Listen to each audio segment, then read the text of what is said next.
Hoje nós vamos falar dos gêneros textuais. Como usar os gêneros para ensinar leitura e produção de textos. Eles invadiram a escola e isso é bom, mas é preciso parar de ficar só ensinando as suas características. Como usar os gêneros nas aulas de língua portuguesa? Todo dia você acorda de manhã e pega o jornal para saber das últimas novidades enquanto toma café. Em seguida, vai até a caixa de correio e descobre que recebeu folhetos de propaganda. E, surpresa, uma carta de um amigo que está morando em outro país. Depois, você vai até a escola e separa livros para planejar uma atividade com seus alunos. No fim do dia, de volta a casa, pega uma coletânea de poemas na estante e lê alguns antes de dormir. Não é de hoje que nossa relação com os textos escritos é assim. Eles têm formato próprio, suporte específico, possíveis propósitos de leitura.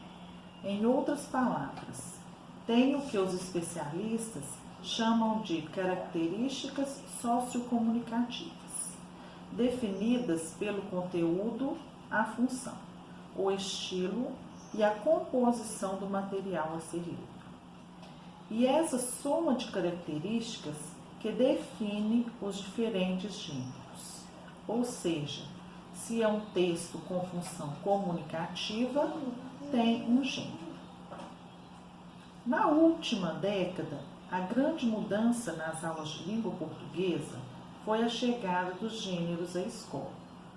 Essa mudança é uma novidade a ser comemorada, porém, muitos especialistas e formadores de professores destacam que há uma pequena confusão na forma de trabalhar. Explorar apenas as características de cada gênero, carta tem cabeçalho, data, saudação, início, despedida e etc. Não faz com que ninguém aprenda. Definitivamente, quem vai dar ao trabalho de escrever para guardá-la? Essa é a diferença entre tratar os gêneros como conteúdos em si e ensiná-los no interior das práticas de leitura e escrita. Essa postura equivocada tem raízes claras. É uma infeliz reedição do jeito de ensinar língua portuguesa que predominou durante a maior parte do século passado.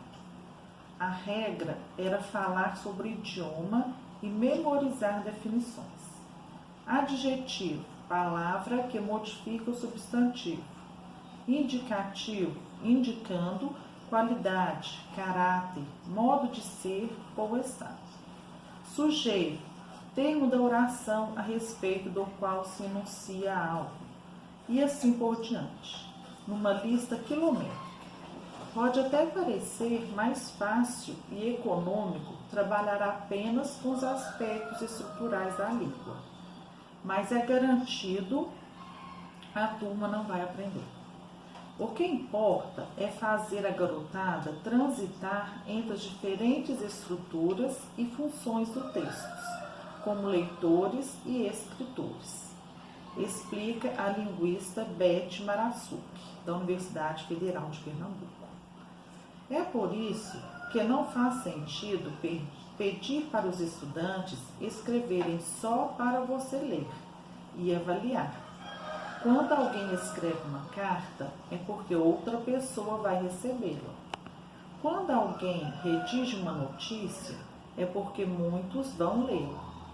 Quando alguém produz um conto, uma crônica ou um romance, é porque muitos vão lê-la. Quando alguém produz um conto, é porque espera emocionar, provocar ou simplesmente entreter diversos leitores. E isso é perfeitamente possível de fazer na escola. A carta pode ser enviada para amigos, parentes ou colegas de outras turmas. A notícia pode ser divulgada num jornal, distribuído internamente ou transformado em mural. O texto literário pode dar origem a um livro, produzido de forma coletiva pela moção. Os especialistas dizem que os gêneros são, na verdade, uma condição didática para trabalhar com os comportamentos leitores e escritores. A sutileza importantíssima é que eles devem estar a serviço dos verdadeiros conteúdos, os chamados comportamentos leitores e escritores.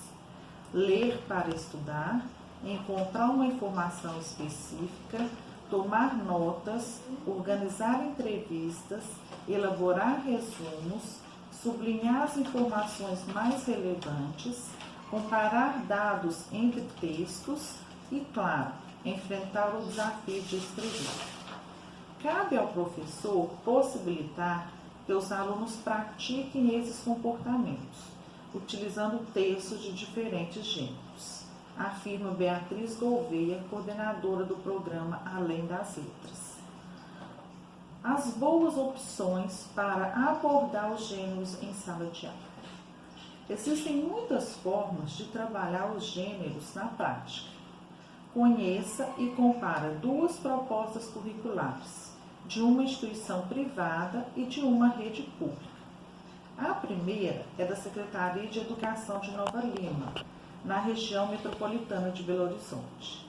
A segunda é da Escola Projeto Vida, em São Paulo.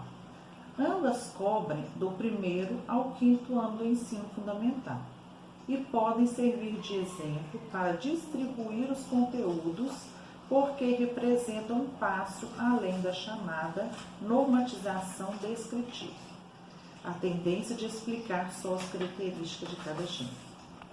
Antes de detalhar como funciona essa abordagem, que privilegia o ensino dos comportamentos leitores e escritores, vale uma palavrinha sobre os conteúdos clássicos da disciplina, ortografia e gramática. Eles continuam sendo muito importantes nesse novo jeito de planejar, pois conhecê-los é essencial para que os alunos superem as dificuldades. Que tempo verbal usar para contar algo que já aconteceu? Que recursos de coesão e coerência garanta a compreensão de uma história? Saber utilizar a língua é o que mais influencia a qualidade textual. Para alcançar isso, porém, não é necessário colocar a ortografia e a gramática como um fim em si mesmo, ocupando o centro das aulas. Assim como os gêneros, elas são um meio para ensinar a ler e escrever cada vez melhor. Nas propostas curriculares da Escola Projeto Vida e da Rede de Nova Lima, você vai notar que não existe uma progressão de aspectos mais fáceis para outros mais difíceis, pois qualquer gênero pode ser trabalhado em qualquer ano. O que deve variar conforme a idade é a complexibilidade dos textos, afirma Regina Scarpa, coordenadora pedagógica de Nova Escola. Além disso, é fundamental retornar ao estudo sobre um determinado gênero, em diferentes momentos, mas para atender às necessidades específicas de aprendizagem. A turma deve saber qual cada tipo de texto tem um suporte. A apresentação dos textos é outro ponto essencial. Eles devem ser trabalhados em seu suporte real. Se você quer usar reportagens, tente levar para a sala jornais e revistas de verdade. Para explorar receitas, é preciso que os alunos manuseiem obras de culinária. Na análise de biografia, é fundamental cada um dispor de livros desse tipo, e assim sucessivamente. Portanto, nada de oferecer apenas uma carta que está publicada nas páginas do livro didático. Isso posto, é hora de mergulhar nos currículos. O fim condutor que aproxima as duas propostas é a preocupação de fazer com a turma transitar pelas 3 posições enunciativas do texto: ouvinte, leitor e escritor. E nessa viagem de possibilidades, que a garotada exercita os tais comportamentos leitores e escritores. Na proposta da Secretaria de Educação de Nova Lima, todo professor lê diariamente, ao longo do primeiro semestre, contos para as turmas do segundo ano. Ao ouvir, os alunos se familiarizam com diversos exemplos de texto, apreciando-os e aprendendo a identificar as características. Ao mesmo tempo, eles atuam como leitores, comparando diversas versões de um conto, por exemplo, com o objetivo de refletir sobre os recursos linguísticos escolhidos pelos autores. E o professor ainda põe a garotada para trabalhar. Pede que todos caracterizem um personagem e, portanto, escrevam. Nessa hora, eles vão usar termos como bom, mal, bonito, nervoso e etc. Só então cabe explicar que esses termos são chamados de adjetivos e são muito importantes em diversos textos, sobretudo os contos e as propagandas, mas não são adequadas em outros, como notícias. Nessa interação de atividades com diferentes propósitos, os estudantes vão muito além das características de cada gênero e aprendem de fato a ler e escrever, inclusive fazendo uso da ortografia e da gramática em situações reais. Tudo isso permite dar o pontapé inicial ao que os especialistas chamam de caminho da autoria. Uma possibilidade é propor a reescrita individual de um conto, mas o percurso pelas 3 posições enunciativas só estará completo quando a garotada produzir o próprio conto. No caso de Nova Lima, isso é feito no semestre seguinte, com direito a ler as produções para outras turmas. Agora, falar da organização do trabalho pede mescla de modalidades. Para integrar essa multiplicidade de propostas e dar conta da evolução dos conteúdos, o melhor caminho é organizar as aulas conforme as modalidades propostas pela pesquisadora argentina Délia Lemmer e dividir os trabalhos entre atividades permanentes, sequências didáticas e projetos didáticos, que podem ser interligados ou usados separadamente, dependendo dos objetivos. A chave é pensar numa progressão das dificuldades. O projeto didático é a modalidade mais indicada para trabalhar a escrita. Afinal, ao criar um produto final com um público definido, a turma aprende a focar em um gênero e saber o que, porquê e para quem escrever. Em um projeto didático sobre propagandas, por exemplo, a exibição das criações para outros estudantes permite reproduzir o que ocorre com a publicidade na vida real.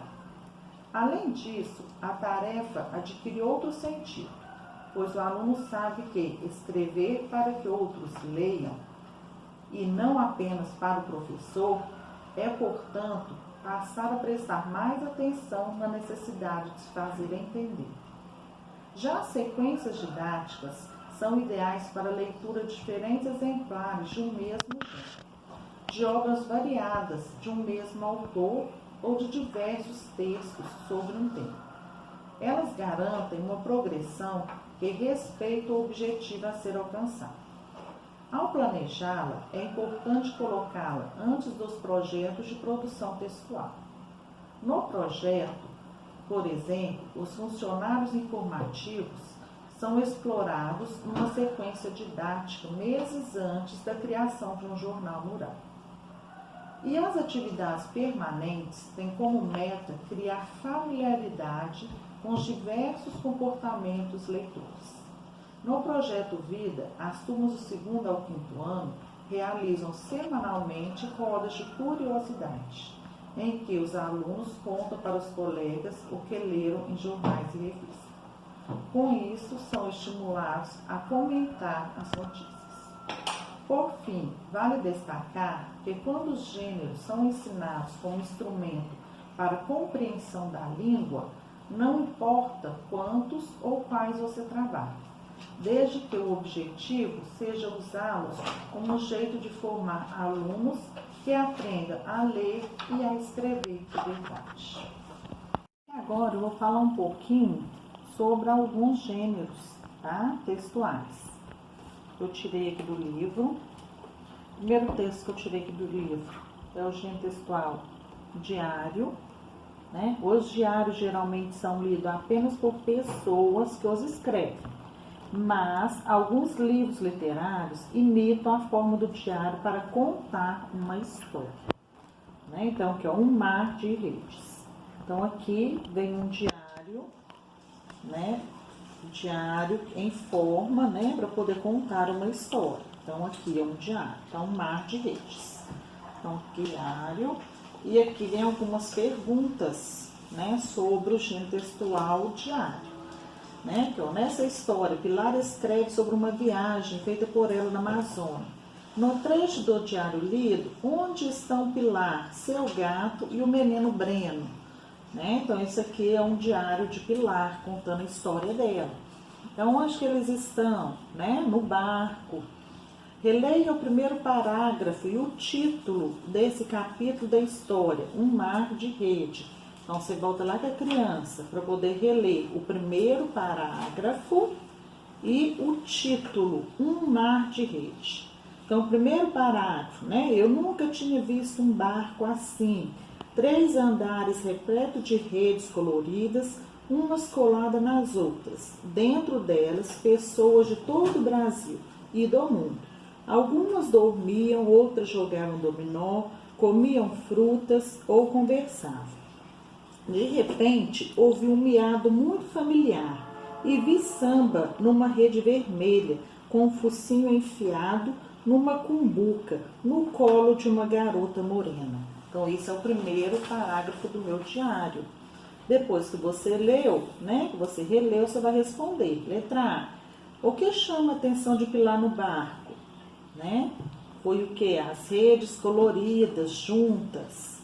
O título, Um Mar de Redes, quer dizer que há muitas pessoas que têm que ficar nas redes para não se molhar nas águas por onde o barco navega, ou as redes são incontáveis, como as ondas do mar. Né? Um mar de rede, quer dizer que há muitas redes no barco. Pilar escuta um miado e encontra o gato dela.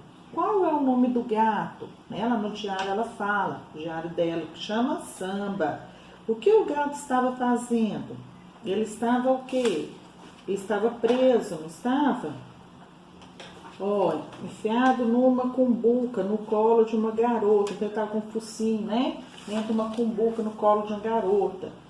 Que desculpa Pilar dá para a menina morena sobre as ações do gato? Copia a frase dita por Pilar.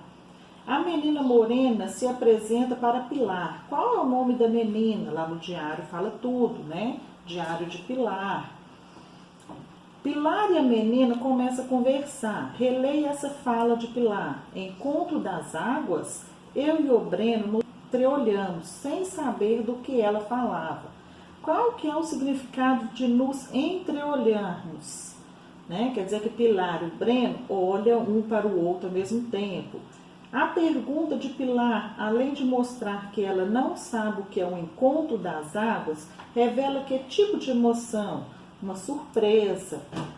Maiara passa a dar algumas explicações sobre a viagem deles. O que é o encontro das águas nessa história? O encontro dessas águas formam o quê? Formam que rio? Releia esse trecho observando a pontuação, trabalhando com pontuação também. Isso tudo trabalhando com o gênero textual diário, né? Diário de uma história, né? Que chama quando é contada a história. Né? Porque aqui mesmo fala que os diários geralmente são lidos pelas pessoas que escrevem, né? Mas tem alguns que são chamados, né, de livros literários, são colocados diários. Aí depois que você fez essa interpretação, você pode dar para os alunos uma tarefa. Essa tarefa aqui, ó. Releia o trecho de outro diário. De um menino que trabalhava entregando pães e planeja seu dia de folga. Então aqui ele começou a contar o diário dele, tá? Boa noite, diário. Acho que só volto no domingo, que como você sabe é meu único dia de folga. Além disso, vai dar para variar um pouco de assunto. Marquei um encontro com minha nova namorada, só que ainda é segredo, não contei para ninguém, né? Aí você vai acabar de contar esse diário aqui para ele, né? Aí você vai falar, como você acha que foi o encontro do menino com a namorada? E o que ele escreveu em seu diário depois de voltar desse passeio? Conte para o professor e os colegas o que você imaginou, né? Então você vai acabar de escrever o diário aqui de um menino, ele já começou, tá? Agora, faz de conta que você é o menino da história e escreva uma página do diário no caderno. Então, agora você vai, né, no seu caderno, fazer o seu diário, contar como foi seu dia. Né? Você vai acabar de escrever o diário do menino e o segundo você vai fazer o seu diário, tá? Então, aqui nós estamos trabalhando com gênero textual diário. Depois, eu peguei outro gênero textual que fala que é a reportagem. Então, aqui, ó, nós vamos falar, então, um pouco da reportagem, gênero textual reportagem, né? Leia nas páginas seguintes uma reportagem do jornal, reportagem vem mais, né? Em jornal, em revistas, né? Gênero textual reportagem, do estado de São Paulo, que traz uma entrevista com algumas crianças contando um pouco sobre a vida delas. Ah, então, gênero textual reportagem em jornais ou revistas. Eu vou ler para vocês aqui essa reportagem aqui, né? Contando como algumas crianças sobre a vida delas. Então, muito prazer, né? A capa seria muito prazer. Aqui tem um desenho, né? A Giovana Guzzo, de 6 anos. Sou loira, risonha e engraçada. Eu adoro rock e não gosto que me irritem. Né? Então, Giovana falando aqui, ó. Então, a reportagem diz, quem é você? Não vale responder só o nome. Queremos saber mais. Olhe-se no espelho. Como você é? Com quem se parece? Isso até que foi fácil, não é? Mais difícil é olhar para dentro da gente e descobrir como somos. Tímidos, tagarelas, nervoso, calmo, agitado, preguiçoso, organizado, bagunceiro, alegre, quieto. Que característica compõe sua personalidade? Agora pense como é o ambiente que você frequenta. Sua casa, escola, os passeios, os parentes. Conte o que mais gosta de fazer e quais são os seus sonhos. Tudo isso faz parte do que você é. Nunca pensou a respeito? O Estadinho destaca essa semana, fala sobre identidade, de como a gente se torna quem a gente é. Parece papo complicado, de gente grande, mas não é não. Nós conversamos com crianças e descobriram sua personalidade no papel, fazendo autobiografias, né? Essas autobiografias também nós vamos ver mais adiante, que também é um gênero textual, em que projeto desenvolvido todo ano pelo Colégio Santo Américo, que vira um livro no final. Nós vamos chamá-los pelos apelidos, porque sentimos que já conhecemos cada uma delas, depois de ler seus textos. Tem a Clara, que ama animais, o Rica, que se apaixonou pela biografia do Jacques, e tem você, que pode fazer esse exercício de descoberta em sua própria casa. Então, veio uma reportagem interessante, né, que ó, a Giovana falando. Ó, os cabelos da Gio fala tanto sobre ela quanto a sua autobiografia. Ela é marcante e não para quieta. Na minha família não tem ninguém com o cabelo igual aos meus. Sua autobiografia demorou 4 dias para ficar pronta e é recheada de estripulias. Tem o dia em que descobriu o mar, ou que saiu correndo atrás do cachorro que roubou o seu queijo. Então, reportagem das crianças. Aí que vem cada crianças, né? Falando um pouquinho sobre ele. Quando eu crescer, quero ser piloto de carros. O João, de 6 anos. Né? No meu aniversário, tem uma Aninha. Ganhei um coelhinho chamado Cookies.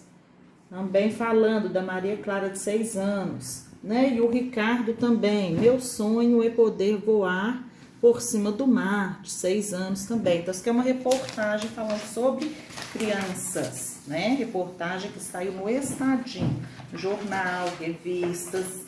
Aí aqui vem as perguntas, né? Sobre o gênero textual, reportagem. Qual que é o assunto da reportagem, né? Então, o assunto da reportagem é o quê? Falando um pouco sobre as crianças, o que elas gostam, né? O que elas gostam de fazer. Quem escreveu essa reportagem? Aí, você vai lá, volta lá no texto. Aqui em cima você vê que, ó, Natália Mazzoni. Né? Então, Natália Mazzoni foi quem escreveu essa reportagem, falando das crianças. Como a jornalista conseguiu as informações para escrever essa reportagem? Foi entrevistando as crianças, né? No começo da reportagem, a jornalista faz algumas perguntas. Como você responderia? Anote sua resposta. Então, aqui você vai responder as perguntas da jornalista, né? Como você é, com quem se parece, que características compõem sua personalidade, tá? Então, aqui você vai responder as perguntas da jornalista. Como as crianças ouvidas para a reportagem descobriram sua personalidade? O que é autobiografia? Você já leu alguma autobiografia? De quem? Né? Aí aqui tem outro texto também de outra criança falando, para trabalhar a pontuação, né? Então, onde fala que o gênero textual, além de ser rico na leitura, trabalha também outros aspectos em português, né? Que está trabalhando, ó, pontuação, tá? Então, aqui nós vimos outro gênero textual, reportagem, tá? Agora, nós vamos ver aqui também, nesse mesmo livro, nós temos o que nós trabalhamos lá na reportagem, que foi o assunto, que foi a autobiografia, né? Então, o que é uma autobiografia? Que, ó, as crianças entrevistadas para a reportagem participaram de um projeto na escola, em que foram convidados a escrever sua autobiografia. Acompanhe, né? Então, lá na frente, nossa base de reportagem, depois da reportagem a gente já veio para a autobiografia, porque foi falado na reportagem. Então, aqui, quem são os seus amigos? Meu nome é João Pedro, nasci no dia 28 de março de 2006. Tenho 2 irmãs, uma se chama Ana Beatriz e tem 1 ano e meio, e a outra Maria Luísa e tem 3 anos. O meu pai se chama Gilberto e minha mãe se chama Priscila. Eu tenho um tio que se chama Dudu, que é muito legal. Ele é o irmão da mamãe. Eu gosto muito dele. Ele faz muitas brincadeiras. Eu moro num prédio no Morumbi. Quando eu era bebê, nunca chupei chupeta e nem dedo. A minha primeira escola foi o Portinho. No primeiro ano B, as minhas professoras são Kátia e a Moira. A aula de que mais gosto é de futebol. Eu também gosto de aulas de matemática. O time que eu torço é o Corinthians, porque eu acho que é um time muito bom. Meus melhores amigos são o João Morante e o Gustavo, porque eles são muito engraçados. Um dia fui na festa de aniversário do Felipe e peguei todos os doces para comer com todos os meus amigos. Foi muito divertido. Eu tenho uma gata que se chama Tuca. Ela mora na minha casa de praia no Riviera. A minha melhor viagem foi para a Disney, porque eu gostei muito da montanha-russa da Cheetah e do Scorpion. As duas são muito legais. O meu esporte preferido é o boxe. Eu assisto com meu tio. A comida de que eu mais gosto é o churrasco feito pelos meus tios. A minha bebida favorita é a Fanta Uva. Meu filme preferido é o Hotel Transilvânia, porque é muito engraçado. Meu maior sonho é voar até a Lua, porque eu quero conhecer os planetas que nele, o Neo, quando eu escrever, vou ser piloto de carro de corridas. Então, aqui é falando uma autobiografia, tá? O que é uma autobiografia? É a pessoa falar de si mesma, né? Do que ele gosta, como que ele é, se tem irmão, se não é, né? Então, autobiografia é a pessoa falar de si mesma. Aí depois você pede a criança para desenhar ela mesma, para ela poder fazer uma autobiografia dela. Tá? Isso aqui é muito importante para a criança fazer, viu? Pede a criança, faz uma autobiografia sua, contando sua vida, né? E depois você faz o seu desenho, tá? Uma atividade legal aqui para trabalhar com gênero textual, autobiografia. E depois da autobiografia, o que a gente trabalha muito, vem o poema, gênero textual poema. Esse é trabalhado muito na sala de aula, né? Aqui eu tenho o poema, ó, mais respeito, eu sou criança. Prestem atenção no que eu digo, pois eu não falo por mal. Os adultos que me perdoem, mas ser criança é legal. Vocês já esqueceram, eu sei. Por isso eu vou lhes lembrar. Para que ver por cima do muro, se é mais gostoso escalar? Para que perder tempo engordando, se é mais gostoso brincar? Para que fazer cara tão séria, se é mais gostoso sonhar? Se você olha para a gente, é chão que vem por trás. Para nós, atrás de vocês, há o céu, há muito, muito mais. Quando julgarem o que eu faço, olhem seus próprios narizes. Lá no seu tempo de infância, será que não foram felizes? Mas se tudo o que eu fizer já fugiu de sua lembrança, fique sabendo o que eu quero. Mais respeito, eu sou criança. Né? E aqui vem falando um pouquinho do Pedro, né, Bandeira, que foi o escritor do poema. Né? O poema se trabalha várias características deles, estrofe, versos, rimas. Tá? É um gênero textual fácil da criança entender. Aí depois vem as perguntas, né?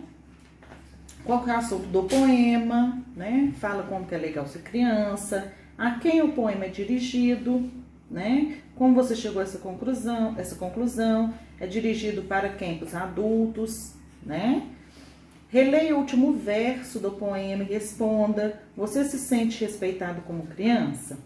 Depois você vai numerar os versos, né? Que é uma característica do poema, os versos, quantos versos compõem o poema? Então você vai olhar. Quantos versos? O que são versos, né? São quem? As linhas, né? Então, aqui eu tenho, ó, 24 versos. Aí depois, e as estrofes? Quantas estrofes? As estrofes são os pedacinhos. Então, quantos pedacinhos que eu tenho? 5. Releia a segunda estrofe. Pinte os versos em que o poeta cita atitudes de adultos. Né? Aí depois você pode pedir também a criança voltar lá no poema e circular ou colorir as rimas, né? É bom para a criança saber trabalhar rimas, tá? Então o poema é um gênero textual fácil de se trabalhar, né? Destacando versos, estrofes e rimas, tá? E por último nós temos aqui o gênero textual, né? Ele é mais complicado um pouco ser trabalhado com uma criança, que é o texto de opinião, tá? Então, aqui nós temos brincadeiras de criança, onde estão? Então, vou ler para vocês aqui agora um texto de opinião. Tomar banho de chuva, jogar bola no sol quente, das 4 horas, correr na rua jogando queimada, ou ainda jogando 3 cortes, esconde-esconde, elefante colorido e bits. Impossível falar da infância e não se lembrar de pelo menos uma dessas brincadeiras de forma apaixonante. Depois dessa fase, o que todo mundo quer é trazê-la de volta. Arrisco-me a dizer que se há um desejo quase unânime, que não sabem o que dizem. Mas se voltasse à infância, iríamos encontrar rotinas e brincadeiras diferentes. Os jogos mudaram, de nome e de ambiente. Da rua foram para dentro das casas e dos apartamentos. E a bola foi trocada por TVs, computadores, tablets, smartphone. Os jogos coletivos viraram games individuais que ganharam as crianças como nunca. Elas se enfeitiçaram. e a escala de horas brincando lá fora foi bastante reduzida. 2 horas fora de casa, 3 ou 4 dentro. Por vezes, a solidão do quarto, o videogame, traz a brincadeira mais divertida. Alguns pais não gostam, diz que é preciso brincar na terra, correr com os vizinhos, dividir a bola, aprender as coisas que as brincadeiras de ruas ensinavam naturalmente. Mas também há aqueles que dizem que com essa realidade as crianças se tornaram mais espertas, tecnológicas e incluídas nas novas relações que estão se formando. Mas como medir qual é a época melhor? Há uma preferida entre elas, uma mais divertida, mais benéfica para as crianças? Para esse tipo de pergunta, dificilmente se tem resposta. Parafraseando os mais velhos, só o tempo deve trazê-los. E quem sabe um dia dizer da sua forma se as brincadeiras de ontem e de hoje são distintas ou semelhantes, melhores ou piores. Acredito que, se a essência for a mesma, as brincadeiras continuam nobres e especiais. Mas se tivermos mudanças nela, aí sim devemos nos preocupar, ou mudar e reinventar. Aí aqui vem falando, ó, de onde foi tirado esse texto de opinião. Que é a opinião, brincadeiras de criança, onde estão disponíveis, né? Vem o site da Unicenter, né? Aqui, ó, brincadeiras, aí vem aqui a data, dia 25 de agosto de 2018. Né? Então, os textos de opiniões geralmente vem aqui escrito de onde se foi tirado esse texto de opinião. Né? Opinião de uma pessoa, né? Falando sobre as brincadeiras. Então, nós temos aqui o texto de opinião, gênero textual mais complicado para criança, tá? Aí depois vem trabalhando, né, as atividades trabalhando com gênero textual, qual a opinião do autor sobre as brincadeiras, né? Então, opinião do autor. Segundo o texto, como as crianças de antigamente se divertiam na infância. Agora aqui, você sabe jogar queimada? Leia as regras da queimada. Outro gênero textual que você já pode trabalhar com a criança, que são o quê? Regras, né? Que está toda a regra aqui, ó. Jogo de brincar. Como brincar, né? Para brincar é preciso dividir o grupo em 2 times. O jogador que estiver com a bola deve arremessá-la, tentando acertar, queimar uma pessoa do outro time. Quem for queimado sai do jogo.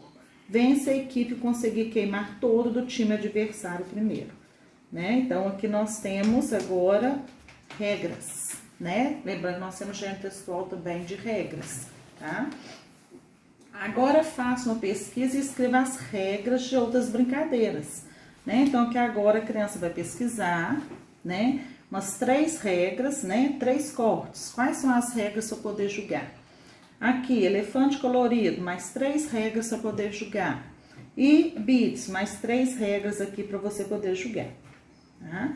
Segundo o texto, quais brincadeiras são mais comuns nos dias de hoje? Né? 3 cortes e elefante colorido. Releia o texto. Arrisco-me a dizer que se há um desejo quase unânime hoje, é que todo mundo gostaria de voltar a ser criança. O que o autor quis dizer? Um desejo quase unânime. Né? O que ele quis dizer com isso aqui? Né? Todos os adultos queriam voltar a ser criança. Né? Isso aí é uma opinião do autor. Você concorda com essa afirmação? De acordo com o texto, é possível saber que época é a melhor, a passada ou a adulta, ou atual, né? De acordo com o texto. Então, qual a brincadeira favorita? Né? Isso aqui você pode fazer uma entrevista, ó, com os pais, tá? Então, aqui nós temos também, né? Nós temos aqui, são essas atividades com alguns gêneros textuais, né? Mas nós temos bastante gêneros textuais para serem trabalhados.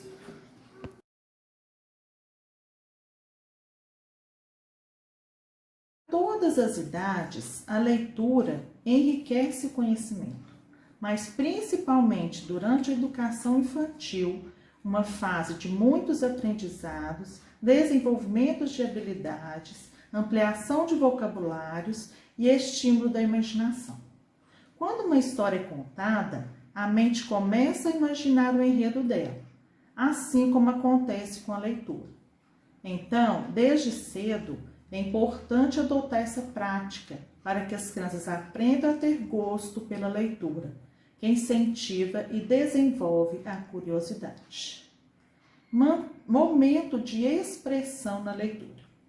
Ao escutar as histórias, as crianças podem se expressar, mostrando seus sentimentos e ter diferentes reações que podem representar a visão de mundo delas.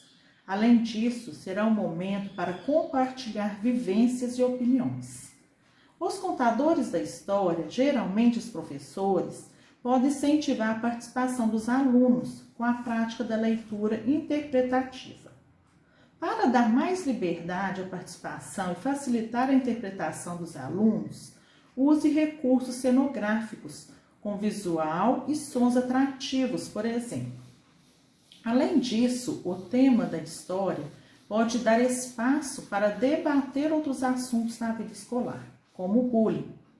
A interação com assuntos que têm relação com a convivência humana também pode ser um momento de conscientização. O outro item é assimilar linguagens. Desde cedo, a contação de história permite o contato com vários tipos de linguagem, o que faz as crianças perceberem as várias formas de contar e entender uma história.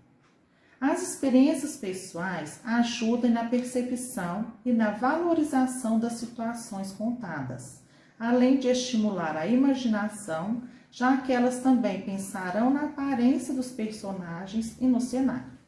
Com essa ação, a interpretação textual dos alunos também é desenvolvida. E, por fim, a inclusão ao contar história. É importante lembrar da diversidade entre as crianças. Por isso, busque a inclusão dos alunos nas diferentes maneiras de perceber e contar as histórias.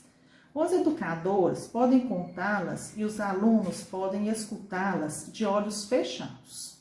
Em seguida, peça para que eles retratem as sensações que tiveram. Você também pode fazer atividades que incluem outras línguas, como inglês, espanhol e libras, com a ajuda de um intérprete. Eu vou falar 10 maneiras de brincar, de contar história com a família. Primeiro, você pode contar cesto, você pode montar um cesto de contar histórias. Aí esse cesto vai ter bonecos, para que eles virem os personagens para a contação de história. Então, um cesto, cheio de bonequinhos, para poder contar a história com a família. 2, música, com música. O Pac Camargo fez outra coluna ótima para mostrar como pode ser bom contar histórias através da música e aproveitou para ensinar as diferentes canções que tornam a história do Chapeuzinho Vermelho memorável. Ou vai dizer que você não se lembra do Pela Estrada Fora, eu vou bem sozinho levar esses doces para a vovozinha. Então, outra maneira de contar é através da música. Terceiro, roda de histórias. Outra sugestão que é bem bacana porque envolve as crianças, de criar uma roda de histórias. Com as crianças, vocês fazem uma roda e colocam em cada divisão uma situação ou personagem, que vai servir como ponto de partida para a história. O que eu amo nisso é ver que o desenho que as próprias crianças fizeram como inspiração. Quarto, você pode brincar de teatro de sombras, Que tal fazer um teatro de sombras? Vai usar um lençol branco, uma lanterna e bonequinhos de papel. Aí ali a criança vai inventar a sua própria história. Quinto, com fotos da família, Você pode pegar um álbum de família, Sentar com a criança, pedir a criança para colocar em ordem as fotos de família e contar ali a própria história da família ou a sua própria história. Sexto, com massinha. Olha que ótima ideia! Você pode pegar a massinha, né? Fazer bonequinhos, fazer casinhas, né? E servir como instrumento para as crianças criar sua história. 7. Com desenhos. Outra ideia maravilhosa é usar imagens de revistas, caixas ou mesmo impressas no computador para que as crianças soltem a imaginação e criem a sua história. 8. Com fantoches, né? Pode usar fantoches feitos de doches, né? Ou fantoches mesmo feitos de palitinhos de picolé, né? Dá um jeito maravilhoso de contar a história, né? Você pode comprar, né, um kit para fazer os fantoches, né? E usar vários personagens, fazer vários personagens para ser utilizado na contação de história. 9. Com cartões. Você vai ajudar as crianças, né, a elaborar cartões com objetos, locais e personagens. Aí depois é só selecionar os cartões que as próprias crianças fizeram e contar uma história. 10º, com uma folha de história em quadrinhos, né? Para terminar essa lista, você tira impresso, procura na internet, né? Vários balãozinhos de fala. As crianças irão desenhar e vão criar as suas próprias historinhas.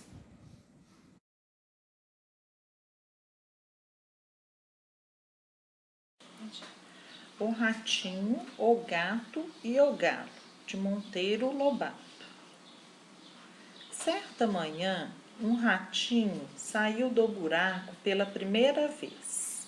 Queria conhecer o mundo e travar relações com tanta coisa bonita de que falavam seus amigos. Admirou a luz do sol, o verdor das árvores, a correnteza dos ribeirões, a habitação dos homens, e acabou penetrando no quintal de uma casa da roça. Sim, senhor, é interessante isto. Examinou tudo minuciosamente, farejou a tulha de milho e a estrebaria. Em seguida, notou no terreiro um certo animal de pelo que dormia sossegado ao céu. Aproximou-se dele e farejou, sem receio nenhum.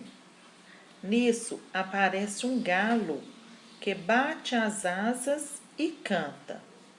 O ratinho, por um triz, não morreu de susto. Arrepiou-se todo e disparou como um raio para a toca. Lá contou à mamãe as aventuras do passeio. Observei muita coisa interessante, disse ele, mas nada me impressionou tanto como 2 animais que vi no terreiro.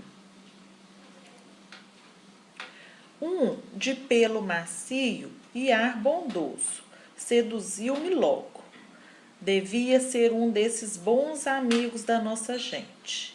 E lamentei que estivesse a dormir, impedindo-me de cumprimentar. O outro, ai, que ainda me bate o coração. O outro era um bicho feroz, de penas amarelas, bico pontudo, crista vermelha e aspecto ameaçador. Bateu as asas barulhentamente, abriu o bico e soltou um cocoricó tamanho, que quase caí de costas. Fugi com quantas pernas tinha, percebendo que devia ser o famoso gato que tamanha destruição faz no nosso povo. A mamãe rata assustou-se e disse: Como te enganas, meu filho? O bicho de pelo macio e ar bondoso é o que é terrível gato. O outro, barulhento e espaventado, de olhar feroz e crista rubra, filhinho, é o galo, uma ave que nunca nos fez mal. As aparências enganam. Aproveita, pois, a lição e fica sabendo que quem vê cara não vê coração. O lobo e os 7 cabritinhos. A mamãe cabra vivia com os seus 7 cabritinhos numa bela casa de campo no meio do bosque. Um dia, ela saiu de casa para ir ao mercado comprar comida para a família. Mas antes de sair, avisou aos seus 7 filhos: não abra a porta para ninguém, pois pode ser o lobo que anda querendo devorar vocês. Lembre-se de que ele tem a voz rouca e as patas pretas. Assim que ela saiu, bateram à porta. Abram, filhinhos, é a mamãe. E uma terrível pata preta apareceu pelo buraco da porta. Era o lobo, tentando enganar os cabritinhos para entrar e devorá-los. A nossa mãe tem as patas brancas, exclamou um deles, percebendo a mentira. E os cabritinhos não abriram a porta. O lobo, zangado, enfiou as patas no saco de farinha de um fazendeiro que passava, para que ficassem brancas. Desta vez, os cabritinhos caíram no golpe e abriram a porta. Que susto levaram quando viram aparecer o lobo. Assim que entrou, ele engoliu todos os cabritinhos numa dentada só, menos o caçula, que conseguiu se esconder. Quando voltou, a mamãe cabra encontrou o filho caçula escondido dentro do relógio. Então, o cabritinho contou o que havia acontecido. E juntos, eles bolaram um plano para resgatar seus irmãos e castigar o malvado lobo. Os dois se aproximaram do rio, onde o lobo, depois de tanto comer, tirava uma soneca tranquilamente. Com muito cuidado e sem fazer barulho, a mamãe cabra abriu a barriga do lobo, enquanto os outros animais observavam curiosos. Um a um foram saindo todos os cabritinhos. A mamãe cabra costurou a barriga do lobo, mas primeiro encheu de pedras bem pesadas, com a ajuda dos cabritinhos. Quando acordou, o lobo estava com muita sede. Então, se aproximou para beber água no rio, mas o peso das pedras o arrastou e ele caiu de cabeça na água, mergulhando até o fundo. Desde então, a mamãe cabra e seus cabritinhos nunca mais tiveram com que se preocupar. Eles viveram tranquilos e felizes para sempre, pois o lobo nunca mais os incomodou. Além disso, todos aprenderam que deveriam obedecer sempre à sua mãe. Por quê? E por quê? Texto, Ana Cristina. Ilustrações, Cris Soares.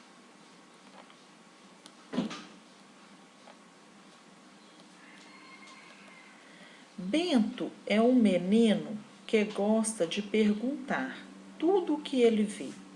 Já começa a interrogar e, por mais que lhe respondam, tem uma pergunta a acrescentar.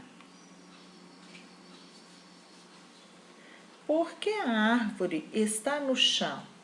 Por que o peixe está no mar? Por que o cachorro late? Como o pássaro consegue voar? Por que o rio corre e as pedras não saem do lugar? Todas as respostas pareciam não lhe bastar. Latir é a fala do cachorro. Asas são para voar.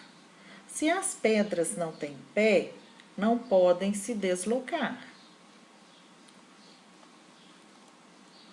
Por que a espiga de milho tem cabelo de montão? E dentro do abacate tem um caroço bem grandão? Por que o coqueiro é alto e o feijão está no chão? Tudo para Bento tinha algo a revelar. Até as estrelas no céu tinham porquê de o inquietar. Por que elas são tão grandes e nós não conseguimos tocar? Um dia levaram Bento para a praia conhecer. Tudo pelo caminho ele queria saber. E o mar era um mistério que ele queria resolver. Quando na praia chegaram, Bento não parava de olhar.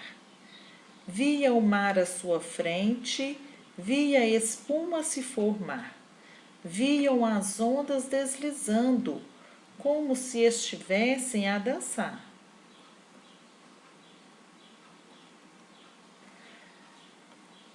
Na areia da praia, seus pés começaram a afundar. As conchas eram tantas que nem davam para contar, e pareciam borboletas no chão a enfeitar. Seus olhos, com a brisa da praia, insistiam em se fechar. Ela vinha com as ondas, fazendo Bento quase voar. E toda essa sensação fez o menino se calar. De repente, tantas perguntas deixaram de existir. Foram levadas pelas ondas no seu eterno ir e vir. E diante do horizonte, as respostas pareciam surgir. Ao voltar para casa, Bento se pôs a falar. A estrela que está no céu também pode estar no mar, porque elas são tão grandes, parecem até nos guiar.